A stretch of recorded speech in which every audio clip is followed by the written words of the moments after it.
آگے اللہ فرماتے ہیں وَمِنَ اللَّيْلِ، یہ تو 5 نمازیں ہو گئیں، یہ تو ساری امت پہ فرض ہیں، لیکن رات کے کچھ حصے میں فَتَہَجَّدْ بِهِ کا مطلب اس حصے میں آپ نے تہجد پڑھنی ہے، نافلۃ لک، اے محمد صلی اللہ علیہ وسلم، یہ آپ کے لیے اضافہ ہے۔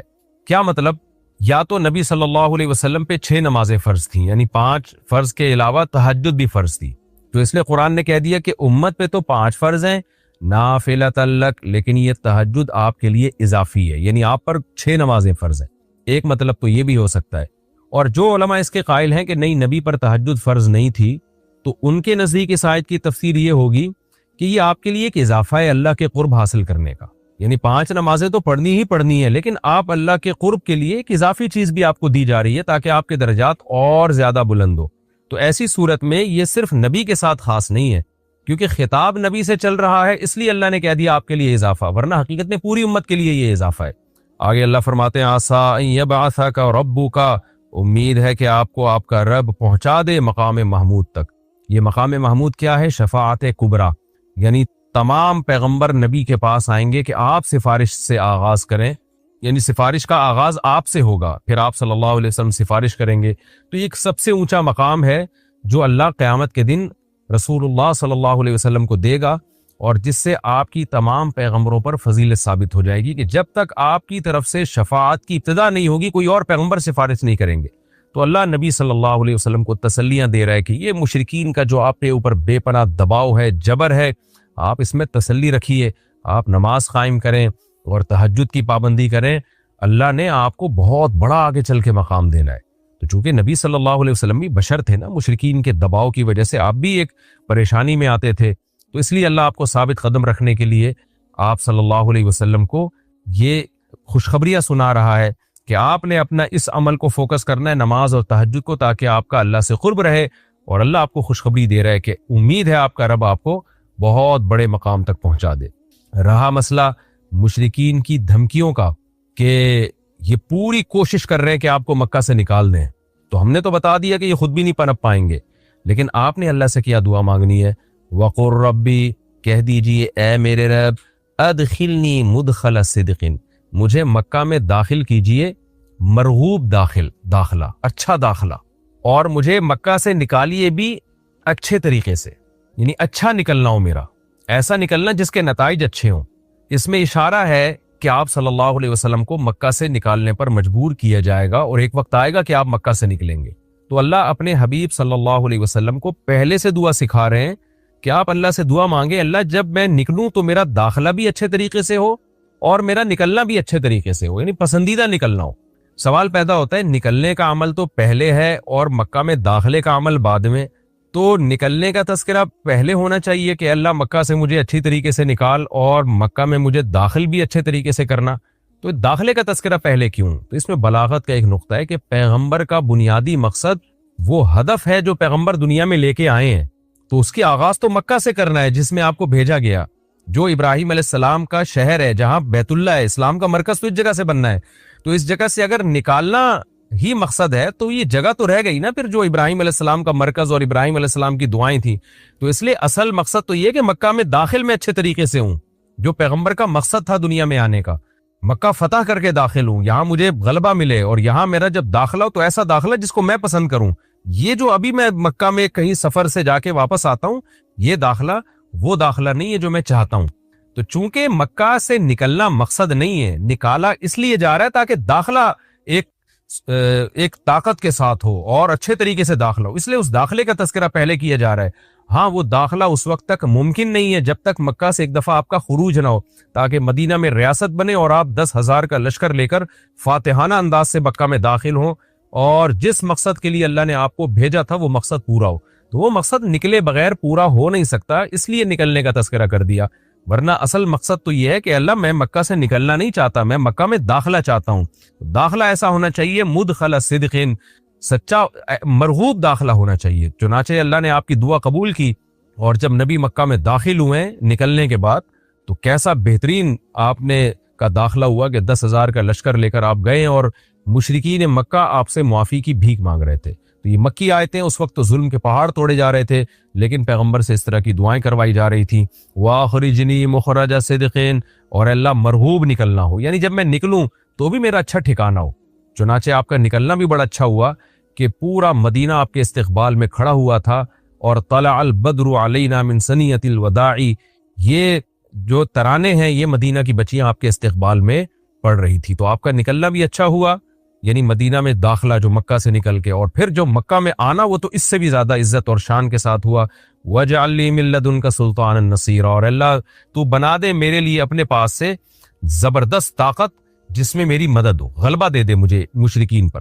یہ بھی مستقبل کی دعا ہے جو ان حالات میں نبی سے منگوائی جا رہی ہے، اور اللہ نے آپ کی ساری دعاؤں کو قبول کیا۔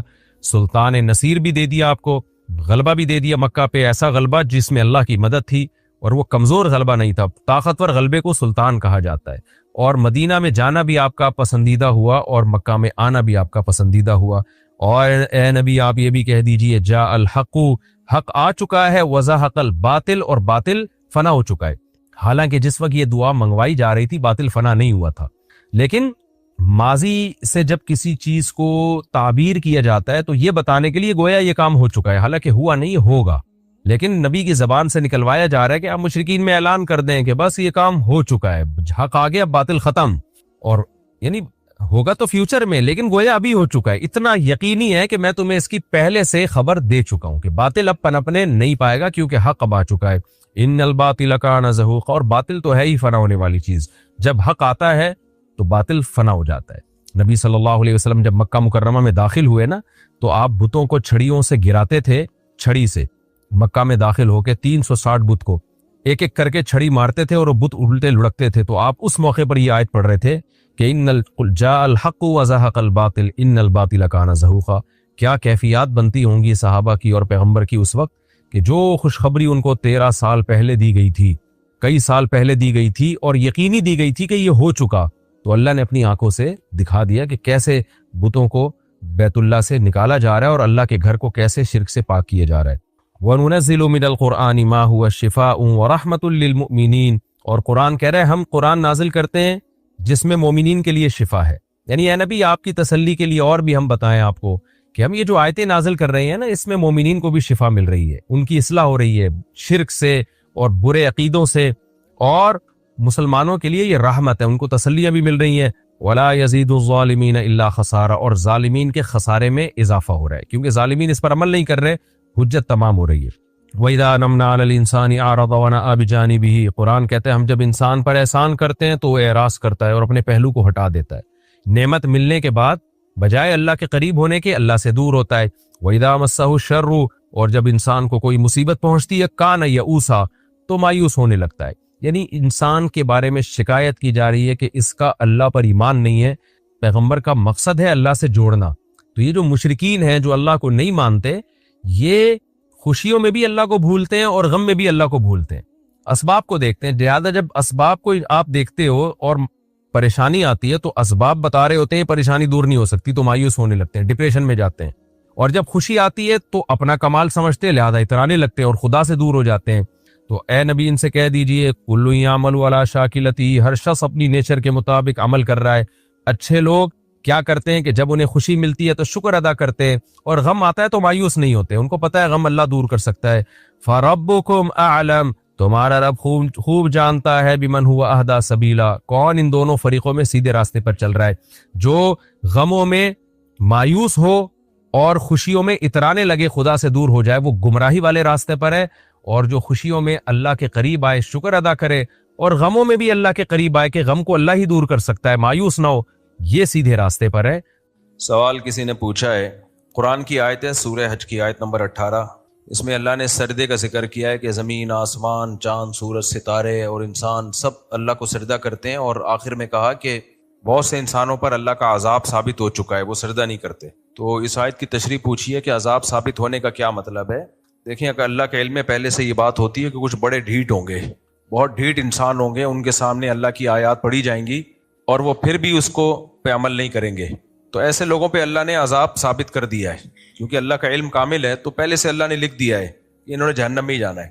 اس کا یہ مطلب نہیں ہے کہ اللہ ان کو زبردستی جہنم میں لے جائے گا یا ان کو زبردستی گمراہ کرے گا، ان کی کیونکہ اللہ کا علم کامل ہے۔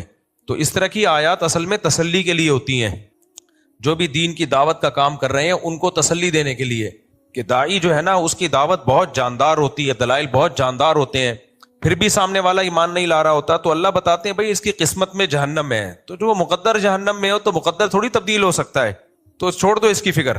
تو یہ تسلی کے لیے اس طرح کا انداز اختیار کیا جاتا ہے. جیسے نبی کو بھی تسلی دی جاتی تھی, نبی دلائل دیتے تھے, معجزے بھی دکھا دیے, آپ کی دعوت بھی بہت صاف ستھری, وہ پھر وہی. تو اللہ نے نبی کو تسلی دی, بھائی جس کی قسمت میں ہی جہنم ہے تو آپ کیوں اس کے پیچھے پڑے ہوئے ہیں, قسمت تھوڑی چینج ہو سکتی ہے.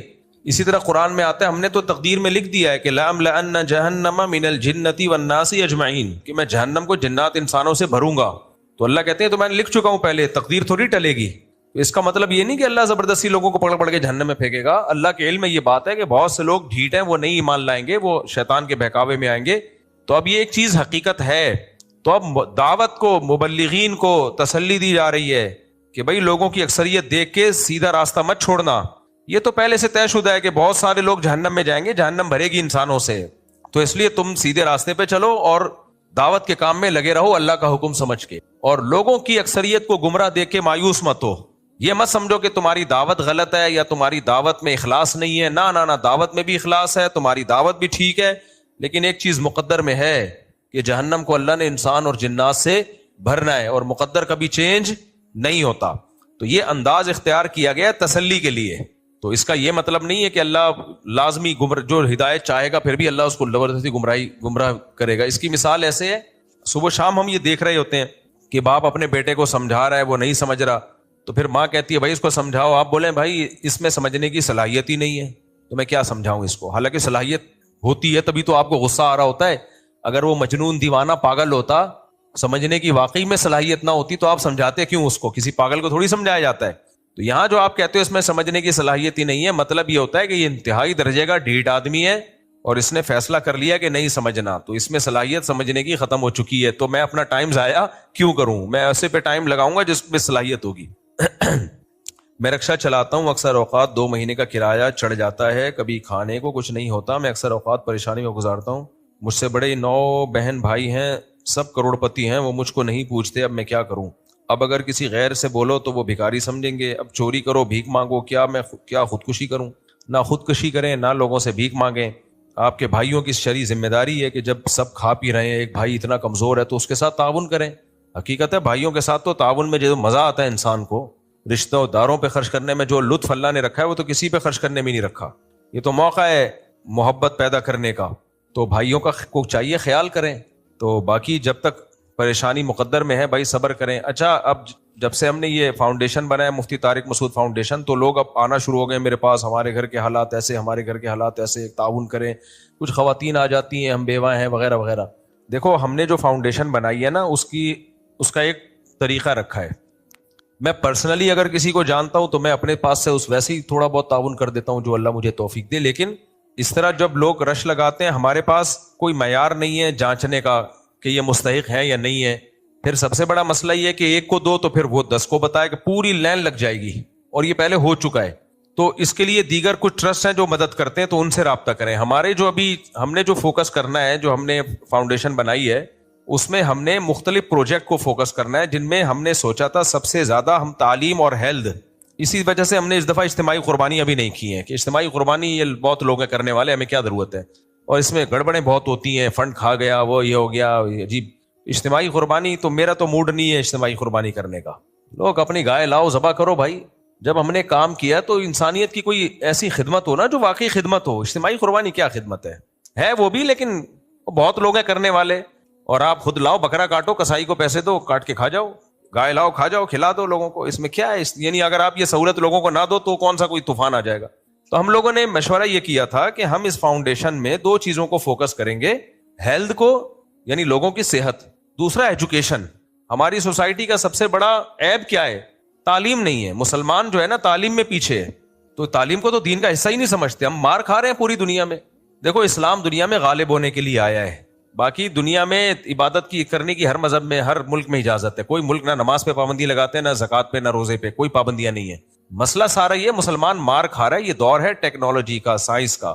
تو اگر اس میں آپ پیچھے رہ گئے تو کسی کام کے نہیں ہو. مجھے بتاؤ, پاکستانی آرمی کا جب جھگڑا ہوا انڈیا سے, تو یہ جنگ جو لڑی ہے تو یہ ٹیکنالوجی کے بیس پہ لڑی ہے نا, یا ڈنڈے اٹھا کے چلے گئے تھے یہ لوگ؟ ڈاکٹر عبد القدیر خان نے پاکستان کو ایٹمی طاقت بنایا تو پڑھے لکھے آدمی تھے نا, کیا خیال ہے اگر وہ پڑھے لکھے نہ ہوتے پاکستان ایٹمی طاقت نہیں بنتا نا, تو میں یہاں بیٹھا ہوا بیان نہیں کر رہا ہوتا, ابھی میں بھی کہیں ریڈی لگا رہا ہوتا ٹماٹر کی, سب حال خراب ہو چکا ہوتا, غزہ سے زیادہ برا حال ہو چکا ہوتا ہمارا. یہ ذہن میں رکھو, انڈیا نے ایسی واٹ لگانی تھی نا, کاٹ کاٹ کے گاجر مولی کی طرح کھاتے ہمیں, کیونکہ عراق, لیبیا, شام سب کو کھڈے لین لگا دیا انہوں نے. ان کا اگلا ہدف کیا تھا بولو؟ پاکستان. یہاں ہاتھ ڈالتے ہوئے 100 دفعہ سوچتے ہیں کہ ایٹمی پاور ہے, ایٹمی طاقت ہے. ابھی جنرل عاصم منیر دھمکی بھی لگا کے آ گئے نا, فل تڑی لگا کے آ گئے. لوگوں کو یہ تڑی بھی پسند نہیں آ رہی, کیونکہ ہم لوگوں نے منفی سوچنا اتنا شروع کر دیا ہے کہ اب ہم ریپیئرنگ سے ٹھیک نہیں ہوں گے, ہمیں کھول کے دوبارہ جوڑنا پڑے گا. نہیں آئی سمجھ میں بات؟ بھائی آرمی چیف وہاں جا کے تڑی لگا کے آیا کہ اگر ہمیں کچھ کیا نا تو ہم تہس نہس کر کے رکھ دیں گے. یہ بہت بڑی بات ہوتی ہے. کسی بھی ملک کا لیڈر جب جا کے اس طرح بات کرتا ہے تو وہ ملک کی عوام خوش ہوتی ہے 100 اختلافات کے باوجود. لیکن ہم لوگ ہر چیز کو الٹا اب بیوقوف بنانے کے لیے تڑی لگاتی ہے, اب لوگوں کو الو بنانے کے لیے. تو سوچتے رہو, منفی سوچ کے مر جاؤ بھائی. میں نہیں کہہ رہا آپ آرمی چیف سے محبت کریں, آپ کا ذاتی ہیڈ ایک ہے, اچھا ہے برا ہے, ہمیں کیا کسی کی ذاتیات سے, لیکن ایک ملک کا ایک اچھا پیغام تو چلا گیا نا. تھوڑی تڑی شڑی, اور تڑی لگانے کے لیے پیچھے دم ہو تو تڑی لگتی ہے. کسی بھی ملک کی آرمی بلا وجہ کی تڑیاں نہیں لگاتی ہے, اس کو پتا ہے تڑی کا جواب آگے سے تڑی میں آئے گا. یہ وہ تڑی نہیں ہے جو فلموں میں لگائی جاتی ہے, اوے یہ کر دوں گا ڈیشن, یہ فلموں میں کچھ بھی نہیں ہوتا. یا ایویں ہی وہ لوگ تڑی بے وقوفی میں لگا کے آ جاتے ہیں اور پھر بعد میں افورڈ نہیں کر پاتے. جب ایک فوج ہو اور اس کا چیف جب تڑی لگاتا ہے تو اس تڑی کے پیچھے اس کو پتا ہوتا ہے کہ اتنا ہمارے پاس پاور ہے کہ یہاں تڑی بنتی ہے. امریکہ کو تڑی نہیں لگائی, لیکن وہاں جا کے دنیا کو تڑی لگا دی ہے. تو اس تڑی کے پیچھے کیا ہے؟ بم. ایک آدمی نے کسی سے کہا یہاں بم ہے, اس نے کہا تیری اماں کون سی کم ہے. تو اس تڑی کے پیچھے کیا ہے؟ بم. تو یہ ڈاکٹر عبد القدیر خان نے محنت کی, یونیورسٹیوں میں پڑھے, اور ان کے جیسے اور بھی سائنٹسٹ تھے اس میں, اور بہت سارے سائنسدان تھے. اکیلے آدمی کی محنت نہیں ہوتی. یورینیم کو لانا, اس کو پھر ایک اس کے لیے ایک ٹرم استعمال ہوتی ہے, اس کو صاف کرتے ہیں, ایک ٹرم استعمال ہوتی ہے, اس وقت میرے ذہن سے نکل گئی, ہاں نہیں افزودگی اس کی. تو بہت مشکل کام ہے, ایران نہیں کر پایا اب تک یہ کام, یہ آسان کام نہیں ہے.